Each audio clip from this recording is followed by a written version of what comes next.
This is going to get me into trouble. Hi, I'm Victoria Pearson, but you can call me V. And those of you that have been around my channel since the very beginning, you might remember that early on I did a video with my friend the Barefoot Backpacker talking all about accents. I'm speaking with them again today because they have just visited their 100th country in 50 years. And of course, I needed a chance to ask them some questions about that. We're going to be discussing 100 countries in 50 years because we thought it was probably a better way of doing that rather than me just waffling on my own. So she's come up with a few questions to ask me, and let's see how we go. You may not like all of them. I haven't prepared any of them. I just heard a couple of them. I did tell you some of them. I've thrown a few in just to give you a wild card as well. But it would make sense, I think, to start off by saying, for the purposes of you saying you've visited 100 countries in 50 years. Yes. What counts as a country and what counts as a visit? A visit's easy. I'm taking the view that a visit is pretty much I have set foot in the country, I have been stamped into the country, and I have done something in that country. So, for instance, for a long period of time, I didn't count that I'd been to Germany, despite the fact that I'd been through it for several hours twice on a coach, because all I'd done was literally transited it and been to a motorway service station. And I didn't count that as a visit because I hadn't really been there. But equally, and also obviously I don't count airport layovers because you haven't been in the country, you've just been in the airport. And most countries, if you transit in the airport, you don't even get stamped into the country. So there's a couple of countries that I've been to whose been and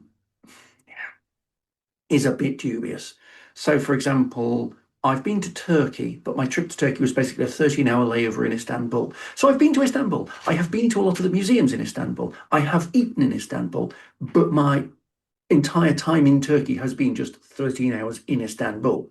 So I've been there, but I haven't really been there. So do you count that one? Oh yeah, obviously. The most ludicrous is the 8 hours I had in Thailand between the Lao border and the Cambodian border. When I was sort of going through it on one coach, 2 minibuses and the back of a motorbike. So I set foot in the place. I got stamped into the place. I ate in the place. I had a wander in the place. I didn't see anything particularly much in Thailand, but I'm counting it because I physically set foot in the place and I did things in the place and I bought things in the place. I will, however, for the avoidance of doubt, at some point go back to Thailand. Can't imagine you on a motorbike. I did fall off within the first 100 meters. That is very on brand. It was a heavy backpack, and yeah, and also on that particular trip, it was the motorbike up the final few miles from a small town in Thailand to the Cambodian border at An Long Veng, and the road goes up a big hill, and we weren't quite sure the motorbike would make it because my backpack was heavy. I'm not the smallest chick in the box, but we did. That sounds a bit terrifying. They were surprised to see me at that border. Why? Because it's not a touristy border. It's not a border that, at the moment, Thailand and Cambodia are having a bit of a spaff. The temple that they're having a spaff at, I actually visited. Oh, fun. It was a red zone from the Foreign Office. I wonder why your mother worries about you. What can I say? But yeah, that's what I'm counting as a visit. I'm counting a visit as I've been stamped in and I've done something in that country. As for what counts as a country, that's a dubious issue. Yes. We all have our own definitions of country. For me, it is strictly for this, I'm basically going by independent sovereign states. Even that's a bit dubious.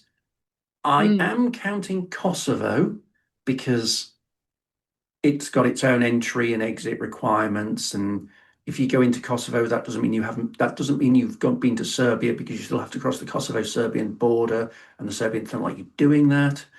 So I'm counting Kosovo because it is a standalone entity. Well, does it cause you any admin kind of way? Yes, and that works either way, because there are certain countries that I haven't been to that there are breakaway states in where the admin is easier for the breakaway state, or traditionally was, like Kurdistan was easier to get into than the rest of Iraq. Somaliland is another one, which is on my list to visit because Somaliland is more coherent than the rest of Somalia. But no one else recognises them as independent countries. So it's like Transnistria. Transnistria is one that I have been to that I'm not counting as a country, even though technically I probably should based on my own criteria. But I'm trying to keep it to just the sovereign states. So Kosovo is one of the two that are a little bit dubious. I'm counting Kosovo, but I'm not counting Palestine. Why? Because one of the aspects, one of the criteria that I've got for is it a sovereign independent country is, can it act alone without pursuant to a foreign power? And with the greatest will in the world, Palestine can't do a lot unless Israel tell it to. So while it's technically an independent country, and while it's technically, a member of the UN, in practical terms, it's not as independent as I would like it for the purposes of my counting countries. How long do you have to be in a country before you can say that you've been to it? Because spending 13 hours transiting Turkey by going to Istanbul, I've obviously not seen a lot of Turkey. But how much of Turkey do I have to have seen before people would say, oh, yes, you've been there? Because there is a line. But if you can't define the line, then there isn't a line. So, for instance, with the UK, the largest place that I have not visited in the UK, I can never remember whether it's Exeter or Plymouth, but it's one of the two. I think it's Plymouth. And does that mean I haven't been to the UK because I haven't visited Plymouth? I think that you and I had a discussion about this on one of your previous Spaces podcasts, actually, because I think I said to you, I'm not sure if I can count my visit to Turkey or not, because although I did spend 2 weeks in Turkey and I ate a little bit of Turkish food while I was there, the majority of my time was spent in a resort full of other white people, and we didn't really see any sort of Turkish culture. We didn't see any heritage. We didn't go and visit the shops that the locals would have visited or anything like that. So can it really count? I was basically in hot Butlins. Were you stamped into the country? Do you have a Turkish stamp in the passport? Yeah. I might be in trouble. Then you visited, as far as I'm concerned. Yeah, I've never been sure whether to count it or not, because I feel like I had an extremely British experience in Turkey. I didn't feel like I had a particularly Turkish experience. We went for a day trip as well into Greece. I don't think I had a particularly Greek experience, although I did see some very cool ruins. But we were only there for a couple of days, and does that count? I don't know. I mean, I'm counting it. I watch your channel quite a lot, and I listen to your pod quite a lot. And someone's got to. You have talked. You've spoken before about colonialism, colonial history, the damage that is done by colonialism, right? What is the functional difference between you and somebody, say, 200 years ago that's traveling all around the world and whatnot? I mean, functionally, the main difference is I'm not going in with Bibles. Yeah, I often think about this. Obviously, there's a difference between the explorers and the later actual colonialists who tended to wander in, be British, have a big house and just go, I don't know what's going on around here. I'm just going to stay in my resort and not talk to the local people and not eat the local food. And, don't know anyone that does that. But some of those it's quite interesting, some of those early colonialists, the early colonial explorers who were just sort of visiting parts of the world that we in the West did not know much about, and just chatting with the locals and getting lots of information about it so that we could then go in and destroy the place afterwards. We've already destroyed the place. There's nothing left for me to do. There's nothing left to loot. There's nothing left to loot. It's like the old joke, why the pyramids in Egypt? because we couldn't take them back to the British Museum. We tried, but there's a couple of aspects to this, and I'm not going to say I do this perfectly, because clearly I do not. Obviously, there's a whole feeling about I'm going to a place that's very much been dominated by people like me, and I have to be a little respectful about who I am and what I say. It's things like you can't compare. The baselines are different. We shouldn't be comparing our culture with their culture. We shouldn't be comparing our development with their development. They do things differently, and that doesn't mean that we are always going to be superior. Travel privilege is a thing, and obviously it is a lot easier for me to visit places like Burkina Faso than it is for people from Burkina Faso to visit Britain. And I'm also conscious that I'm more affluent than the average Burkinabe. So what would be not good is for me to go into Ouagadougou and go, I've got all this money, let's just throw it about. Because that would, not be good. Very crass. It would be very crass. It would be very insensitive. I'm just talking there about sort of colonialism and the ethics of travel. And you said something that made me wonder, have you ever been visiting somewhere and you've had a sort of sudden horrible realization of, oh shit, I'm doing a poverty tourism right now? I mean, that's why I didn't take pictures in Lomé and Togo. Well, not many. Because that's how it kind of felt. I was kind of wandering around the city and went, hang on a minute. This is not, I don't belong here, and this is not the sort of thing that I really should be. I'm not a journalist. Well, I am a journalist. But I'm not that sort of journalist. I'm not going into these places with the specific remit to discuss the problems of life there. I've seen some things that don't need to be talked about for that very reason. I am not the right person to be having those conversations. I am not the right person to be talking about these sorts of things. I'm just a travel blogger who is exploring the world one intersection at a time. Obviously, there are different cultural norms of food around the world, and there are different cultural norms of manners around the world. I know from a recent trip of yours that you will eat the things the locals eat, even if they're not things that you would maybe normally eat in the UK. Do your cultural behaviours and the things that you will or won't do or will or won't eat or whatever change depending on the place that you are? Do you try and fit into the manners and the food taste and things of the local people, or are there certain things that you're like, it doesn't matter where I am, this is just how I do that, or it doesn't matter where I am, I just wouldn't eat that? I remember a conversation I had with my friend Layla back in 2006 when we were in Mongolia at the time, as you do. And we were just having a conversation, and we were trying to reel off all of the cultural norms in our respective countries, because she's French, brought up in Tunisia, but French. And we were just discussing all of the cultural norms in our respective countries and going, well, that's a bit shit, isn't it? Why do we do that? It's a bit weird. So I'm not the best person to look about cultural norms for, because I try and avoid them in Britain. There are so many things that we do culturally in Britain, and I just go, why are we doing that? What is the purpose of that? What is the point of that? Elbows on tables.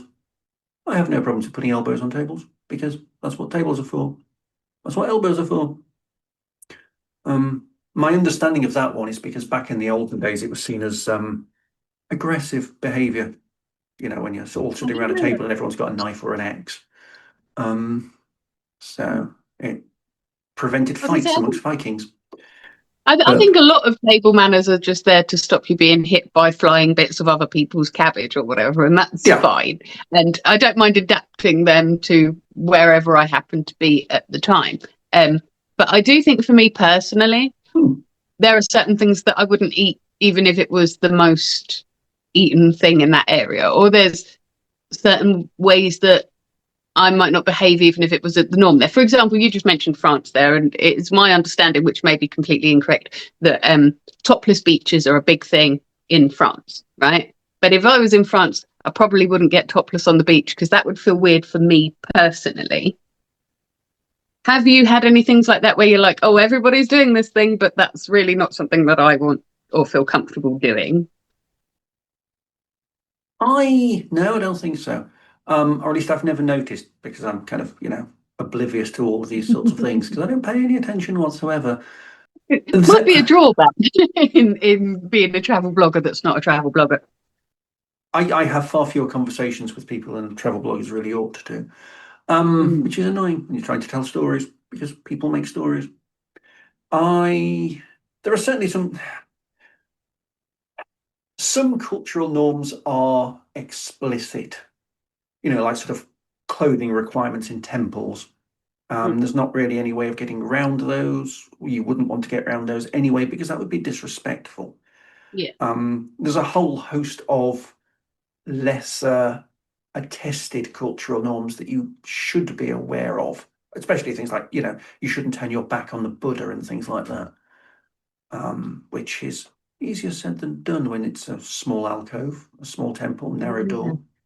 But be respectful, do what you can. And I think as long as you do what you can and you're seen to be doing what you can to meet those norms, no one's going to expect to know everything. I don't know everything about British cultural norms. Mm. I genuinely don't. Um, but I'm taking the view that the ones that I don't know about probably aren't relevant. Um, Neurodiversity. Logic and practicality is more important than weird, ridiculous social norms that mean nothing. We just do them So it because has to make we can. sense to you. It has to make sense to me. Tism. Um, I'm saying nothing. yeah. But in Britain, it's my place to have those conversations. It's not my place to have those conversations in a foreign country. No one can look up exactly what every single cultural norm is. You just have to be aware of the normal ones. And hopefully, there are things that if I don't know and I do something, someone will actually point it out. You see, I know you've eaten some fairly outlandish things in your travel times. Yeah. Have you ever eaten anything where you thought they definitely only give this to tourists to see if they can make us eat it? There is no way that people actually eat this for fun. I once had a fish eye, Mm. which was one of the most disgusting things I've ever had in my life. I can imagine texturally that would not be pleasant. No. I know you're desperate for me to talk about my food in Norway. No, I Um, wasn't say a word about the disgusting things you ate in Norway. Whale was not disgusting. It tasted like venison. And the seal steak that I had was a bit like pork and had the texture of a chocolate cake. And I would have it again Was it because it very was lush. fatty? Hmm? Was it very fatty? Yes. I feel like seal I and whale mean, would both be very, very fatty. yes, they are. And that's quite a good thing because That's nothing else why it's grows up eaten there, there. isn't it? Yeah, Yeah, nothing yeah. grows up there. So you have to You need have that the to energy. keep you Yeah. warm. Mm. Yes, And absolutely. in a Terry Pratchett book that I think off the top of my head was Jingo, but I'm not sure. One of the characters discovered that a food that they had all been eating, a type of curry, the name of it translated as mouth scalding gristle for macho foreign bastards. And so that's what made me wonder, had you ever eaten anything where you're like, yeah, no, this is definitely just something that they feed people that visit here so that they can laugh and go, they ate that. Do you feel like the fish eye could have been that? The fish eye could have been that. There's also the rumour that deep fried Mars bars only exist to feed foreigners. And I've had deep fried Mars bar in Scotland, and I have things that probably should not have been eaten. Scottish food is Adventurous. interesting. And it's like you were saying before about in Norway. It's traditionally, historically colder in Scotland. You probably need a higher fat diet to keep you warm through the long, dark winter months. It There are is understandable limits. why. There are limits. We may have turned it into a hobby now, but I can see how they got there originally. Yeah. Deep fried Mars bars exist. You can get them in chippies in Scotland, but there is the feeling that they only exist in chippies so that the Scots can laugh at the English because they think that's all that Scottish food is. Scottish food is actually Yeah. quite nice. Most of it is fish based. It's much like the Americans thinking that British people just all eat beans on toast all the time and that's it. I didn't even like beans. No, neither do I. Beans gross me out. And also, beans on toast was invented in America. Just want to put that out there. Heinz is an American company. So, having been to 100 countries in your lifetime so far, is there anything that you can point to as being a sort of universal human behavior? Like, is there something where wherever you go in the world, people are going to be doing that? Deep frying pastry. Everywhere has a sausage roll. Everywhere has a samosa. Everywhere has an empanada. Everywhere has a small handheld foodstuff that is basically deep fried or deep baked bread filled with something. It is the archetypal snack food. Like, is that? I know, like Cornish pasties were invented to give the miners something to eat, and they throw the crusts away because that's what they've been holding with their dirty hands. It's small, it's transportable, it stays warm. Has every culture got that for the same sort of reason? I don't know if they got it. I don't know if they got it for the same sort of reason, but they've certainly got the same kind of handheld, easily portable, very energetic snack. So a universal human experience is the humble sausage roll. The universal humble experience is something akin to the humble sausage roll, or some places do it better.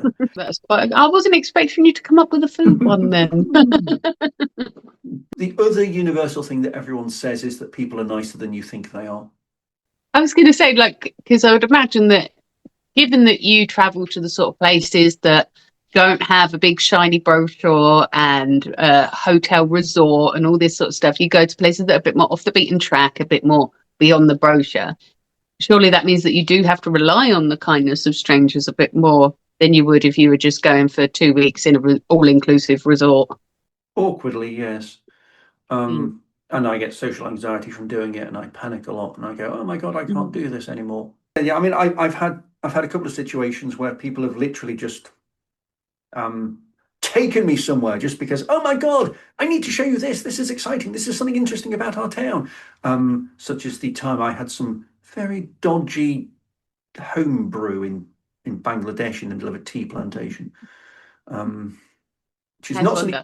As you do. I was just walking down the road and this chap sort of said, come on to the back of this motorbike and I'll take you places. So I did. Again, not a role model. Probably not a great idea to jump on the back of a stranger's bike in a foreign country where you barely understand the language to go and drink some homebrew that might or might not turn you blind. It tasted distinctly of things that it should not taste of. It was transparent. It was in one of those, the water coolers that you get in offices. It was in one of those sort of small plastic transparent glasses. It was itself transparent. It looked like water and it tasted a bit like petrol. So shall we move on to some sillier questions now? I've done all the heavy ones to you. We do like our silly questions. Of all of the places that you have visited, and this is purely hypothetical, just in case, which of those countries do you feel like you could get away with a murder in? I'm going to say Mongolia. Right. Is that just because it's quite sparsely populated? Yes. It would have to be in the summer because, I mean, part of me would think Svalbard because, you've got polar bears potentially, so you just have to dump your body somewhere nearer, somewhere out of town and the polar bears would eat it. But the thing with Svalbard is half the year it's going to be a little cold and the body won't decompose. Same problem with Mongolia, except that Mongolia is bigger. The other obvious option is halfway up a mountain. So anywhere where there's a mountain, because then you can just shove someone off the cliff and they go meow and never be found again. So many mountaineers have vanished because they've fallen into crevasses. That's But we will just interesting that you've picked sort of more remote and sparsely populated sort of places, because I would have thought somewhere very, very busy where lots of people go missing regularly. I the don't thing know. with busy places is that people will notice and people will see. Now, you could argue that you could do it in somewhere where there's a large high crime rate, in which Mm, case nobody would care, or somewhere corrupt enough that you could just pay off enough people to go, you didn't see that, right? yeah. There's parts of Mexico in the north which are um, notorious for that sort of thing, mainly drug related, but people just go Mm, missing quite a lot and quite frequently, and no one does anything about. It might also depend on who was being murdered. mm. So Yeah, you're murdering, far more likely to get away with murdering a marginalized person, basically. yes, yes, I'm not going to, just for the record. Yeah. This was a purely hypothetical one. You know, So you're wandering through the countryside, minding your business as you do, and aliens appear and they say, "No, we've been looking for you. We need a representative for Earth. We need you to pick a country to represent Earth at the, I don't know, space games. Who are you picking and why?" I wouldn't pick a country. All right. I would pick a city. Okay.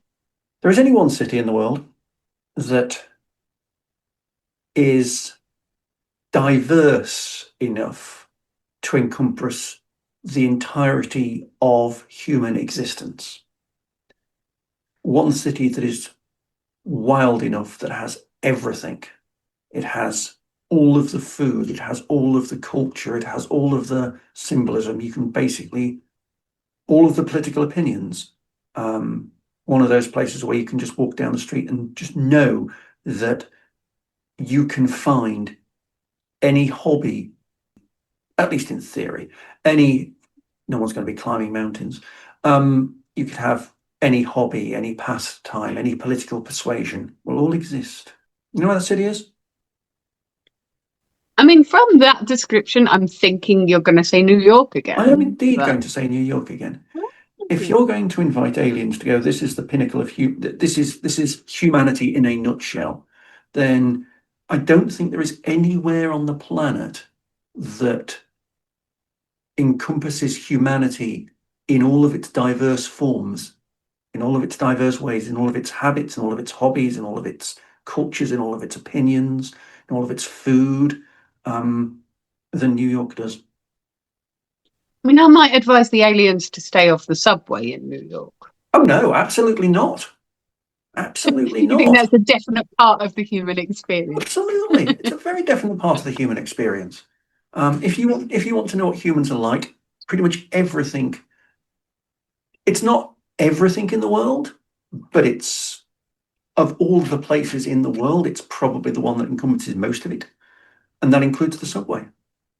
That includes the ridiculous places like Times Square, one of the most underwhelming tourist attractions in the world.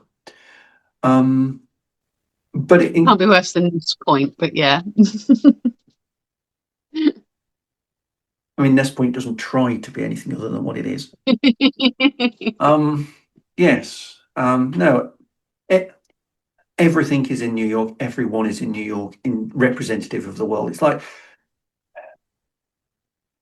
you can probably find a native citizen of every country in the world there.